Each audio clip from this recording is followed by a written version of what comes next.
যান্ত্রিক জীবনের চার দেয়াল আর মোবাইল ফোনের আসক্তি থেকে বেরিয়ে রাজবাড়ির পদ্মাপাড়ের খোলা পরিবেশের রং তুলির আনন্দে মেতে উঠেছে ক্ষুদে শিল্পীরা। সব সময় হচ্ছে একটি রুমের ভিতর বসেও অঙ্কন করতে ভালো লাগে না। যখন স্যার আমাদের বাহিরে কোথাও আঁকতে নিয়ে আসে তখন আমাদের অনেক ভালো লাগে এবং আমরা অনেক সুন্দর সিনারি আঁকতে পারি। শহরের গোদাবাজার এলাকার পদ্মাপুলক চত্বরে colour pencil art academy and গ্যালারির উদ্যোগে আয়োজিত হয়েছে বিশেষ আউটডোর ক্লাস।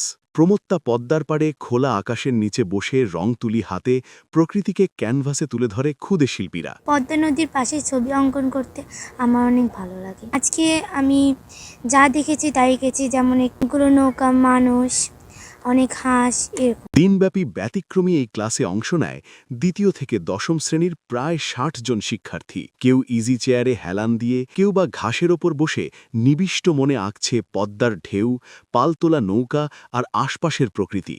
শিক্ষার্থীদের এ সৃজনশীল আয়োজন উপভোগ করতে পাশে ছিলেন অভিভাবকরাও। এমন আয়োজন শিশুদের মানসিক বিকাশে গুরুত্বপূর্ণ ভূমিকা রাখছে বলে মনে করছেন অভিভাবকরাও। বাচ্চারা পরিবেশ দেখে পরিবেশের সবকিছু পর্যবেক্ষণ করে ছবি আঁকে, এতে তাদের মেধার বিকাশ হয়, সৃজনশীলতা প্রকাশ পায়। কারণ ছবি তো সবাই টুকটাক আঁকতে পারে, কিন্তু ছবি দেখে ছবি আঁকা আর পর্যবেক্ষণ করে ছবি আঁকা এর মধ্যে অনেক ডিফারেন্ট। খোলা পরিবেশে ছবি আঁকার সুযোগ পেয়ে উচ্ছ্বসিত শিক্ষার্থীরাও। তারা বলছে, ক্লাসরুমের চেয়ে প্রকৃতির মাঝে ছবি আঁকা অনেক বেশি আনন্দদায়ক ও অনুপ্রেরণাদায়ক। আঁকতে অনেক বেশি ভালো লাগে, কিন্তু পড়াশোনার চাপে আসলে আঁকা হয় না। কিন্তু আজ এত সুন্দর প্রকৃতির মাঝখানে এসে প্রকৃতিকে দেখে নিজের হাতে প্রকৃতিকে রং তুলির মাধ্যমে খাতায় ফুটিয়ে তোলা, এটা আসলে একটা অন্যরকম শান্তি, যেটা আসলে মনটাকে রিফ্রেশ করে।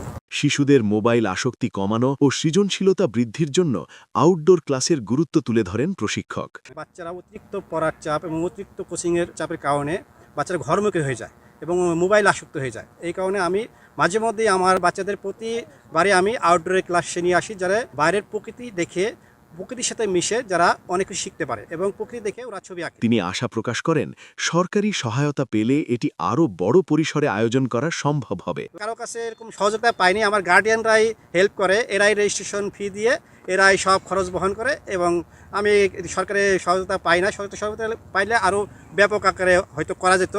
এসো করি আউটডোর ক্লাস, নিজের মেধা করি বিকাশ, এই স্লোগানকে সামনে রেখে আয়োজিত এই আর্ট ক্যাম্প শেষে শিক্ষার্থীরা আই লাভ রাজবাড়ি ভাস্কর্যের সামনে এক মিলন মেলায় অংশ নেয়। রাজবাড়ির শিল্পপ্রেমীদের মধ্যে আয়োজনটি ব্যাপক প্রশংসা কুড়িয়েছে।